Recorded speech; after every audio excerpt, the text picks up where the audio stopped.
2ನೇ ಕ್ರಾಸ್ ಗೇಟ್ನಲ್ಲಿ ಬಿರುಕು. ಆತಂಕಕ್ಕೆ ಕಾರಣವಾದ ಟಿಬಿ ಡ್ಯಾಂ. ಜಿ ಕನ್ನಡ ನ್ಯೂಸ್ಗೆ ಎಕ್ಸ್ಕ್ಲೂಸಿವ್ ದೃಶ್ಯ ಲಭ್ಯ.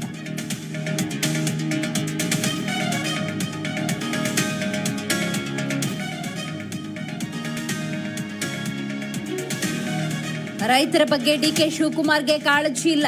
ಟಿಬಿ ಡ್ಯಾಂ ವಿಚಾರದಲ್ಲಿ ಬೇಜವಾಬ್ದಾರಿತನ. ಡಿಕೆ ಶಿವಕುಮಾರ್ ವಿರುದ್ಧ ಅಶ್ವಥ್ ನಾರಾಯಣ್ ಕಿಡಿ.